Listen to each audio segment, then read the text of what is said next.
2010 Freightliner Cascadia with a 12.7 Detroit. He gone to several other shops and had some issues with alignments and things like that, and he couldn't get it out. But the problem is he's running too much pressure in his airbag. So here's what we're going to do to fix that, and we're going to do a kingpin job as well. All right, so what we're going to talk about today is let's talk about this air ride for a second. Now, this air ride right here, they put these bags in here to take weight off here, but if you don't drop your spring weight down or put a lighter spring in it, or remove one leaf, then you wind up not doing anything. You just put more pressure on the center of the axle and on the frame right there. You do lose stability at that point, right? And then you're kind of running around. If you got too much air in here, it's kind of like running around on a roller skate tiptoe. But anyway, we're not here to talk about that. We're going to do kingpin right now. We're going to do this on both sides, and then we're going to do a front end alignment, and then we're going to add a 1-inch shim underneath this spring on both sides because you have to take all the shims out. But this thing is running around like a race car, top fuel funny car almost. And before, when you jack it up, I leave the jack under it. But also, don't forget, you need to place the jack stand under the frame. Always under the frame. Because you do not want a Class 8 truck falling on you. Alright, so first thing I'm going to do, and I did manage to get a new radio. I'll take that off. So I can get this a little bit. It's 5/6. Now, if you're going to be in the frame and suspension business, you're going to have a lot of hammers. All different sizes. And the bigger, the better. And most of the time, you just hit this right here and it will pop out. Alright, so we're going to remove the brake hose and the wheel speed sensor, leave all the rest of it on. And I said I wasn't going to take this one off, but we're just going to go ahead and take it off because having trouble getting to the steering knuckle bolts there. And I don't like messing with these things because these things are fairly cheap. And most of the time I don't charge for them anyway. Anyway, this was also... Ooh, that one just come right on out, didn't it? Alright, now on the top of here there's a snap ring. You're going to need some snap ring pliers. Now this is probably the hardest part, is getting that snap ring to start moving. So, little trick here. Alright, so this thing's got paint, everything else on it right here, so rusted in and whatnot. So there's a little shelf on the back of here. There we go. We get it spinning a little bit there.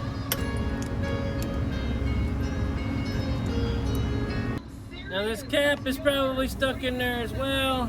Don't you take that chisel, get it spinning, you know, freed up. It doesn't screw in, it just sits in there, but it's got a little rubber seal on it.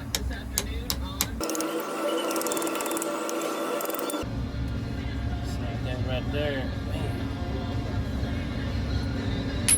We don't need that. Oh well, it's gonna work on visual effects or whatever, but it's kind of sunny outside. But we're gonna do the same thing on the bottom.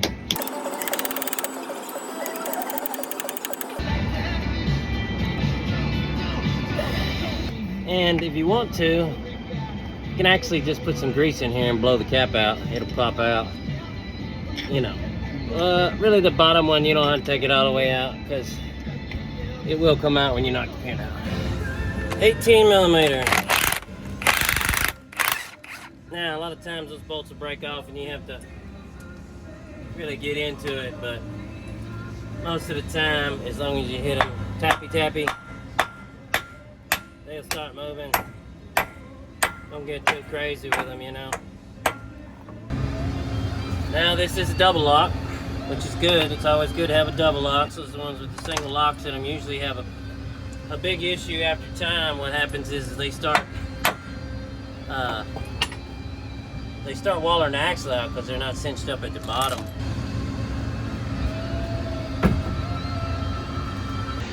Alright, so it's hot outside. I'm gonna go take a lunch break. You know what time it is? Avocado time. I can almost guarantee you that I am personally directly responsible for the demand side of the supply and demand increase on avocados. Alright, now that we got our little loosened up here, leave all that stuff on.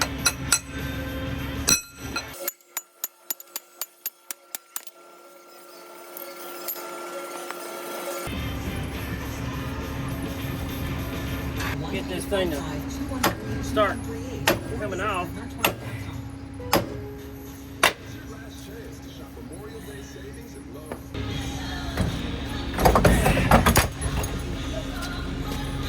Bam! It's got 2 bearings in it, actual bearings.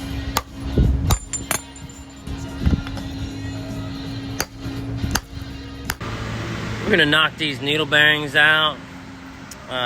One of the things that you need to remember is that there is a left and a right side, and that has to do with the thrust bearing and the way it's designed. On the inside of the axle, there's a protrusion where that thrust bearing goes up into it. So when you put it together, you want to jack it up all the way into it, so that way you can shim it tight. You want to clean up your hub. We're gonna go ahead and spray all this down, get all the old grease off. You don't want no old grease in there and stuff. I'm gonna clean this up really good and then paint it. We're gonna get a wire wheel. Try not to get nothing too abrasive. Get a wire wheel and clean all this stuff up. Clean up the axle. Go ahead and shoot some paint on the axle. Shoot some paint on the hub, knuckle assembly. And of course, we always want to wear eye protection anytime we're using a wire wheel or anything like that. Also, whenever you go back on, you want to make sure you clean your seal surface really well too. Alright, so you take these needle bearings. Now this is kind of cool because this has an actual needle bearing in it. See the needles in there? Now you want to apply you some extra grease in there so that way they don't jump out of there whenever you go to put these in. You kind of give it a tappy tap and get it started. It's actually if you look, this side is tapered and this side is flat. You want to put that taper going in, get you started there. When installing these needle bearings, there is a certain amount of grease. You just put a little extra grease in there and you want to tap these in. You want to make sure you don't allow your driver to bounce too much because it will cause the needle bearings to pop out and then you'll make a mess. You want to knock this in just below the shoulder, the cap shoulder, and you'll have just enough room for the seal on the bottom.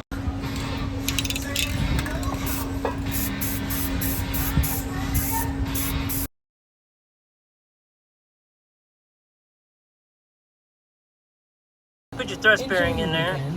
You want to tap it down in there. You'll see how it sits all the way up against that needle bearing down in there.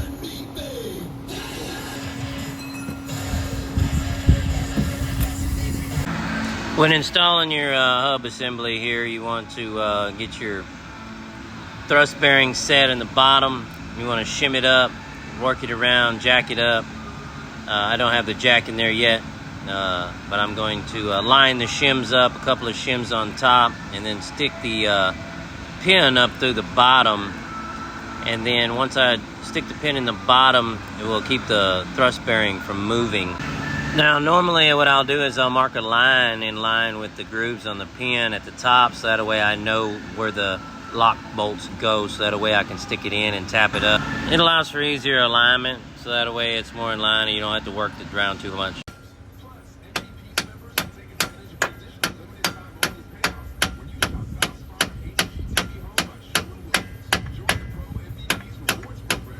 Ta-da! Spin it just a little bit there.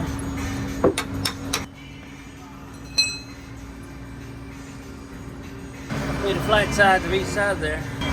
So we'll stick flat side on in. And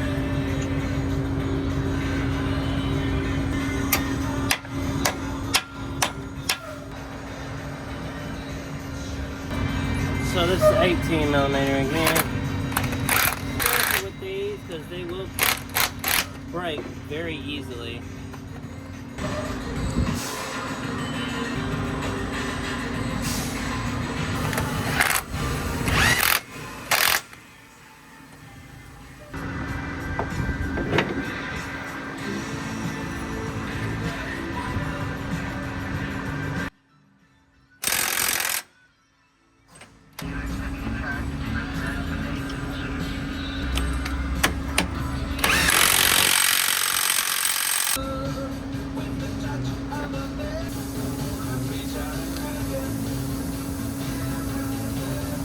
I don't really like them that long. That's not what she said for sure. But, alright, just so you can help out the next mechanic, you want to take these, just like this, lay them flat on there, come up just a little bit, cut that out.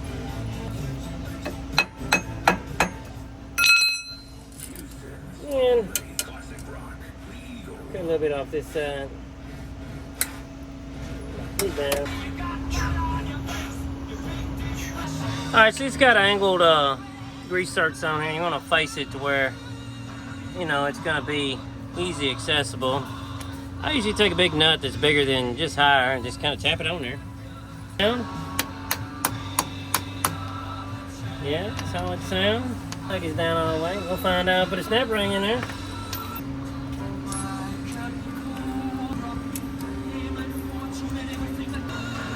Now I come back with a little tiny chisel and we go ahead and knock her up in there and make sure she's in there tight. There we go. Now we hook her up and grease her till she squirts. Alright, here we go. I usually like them facing straight back on the bottom. Oh no! Overzealous, you know. And pop her back out. Go.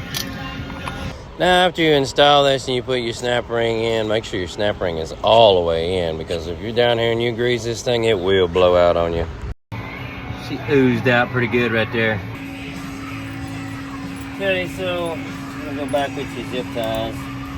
It's always a good idea to make sure you put your zip ties back in the same place and put the truck back the way you found it. And when you're there, just go ahead and grease your slack adjuster and your S-cam. It ain't that hard. I know some of you mechanics out there, they're like, it ain't my job, I'm not getting paid for it. But throw a little grease in there, it's just gonna... Alright, so after all that, we're gonna go ahead and install our drum. We're gonna go ahead and adjust the brake once we get it on the front end machine with the tire on it and everything. You just want to tighten your tire up and everything. Make sure your drum's set on there properly before you adjust the front brakes. And then, that should do it. We'll go ahead and do this front end alignment on this thing, but I probably should have got that jack stand out first before I let her down, but you know. Anyway, tighten her all down. We'll go ahead and put her on the front end machine, but of course I got to do the other side still, so. Thank you guys for watching. I appreciate all your support, and stay in tune, subscribe, check out this next video. I'm sure there's one that pops up on one side or the other, but hey, thanks. Now I gotta get actually busy and get the other side done so I can make some money today. Almost forgot. Gotta clean all this crap over here. That's better.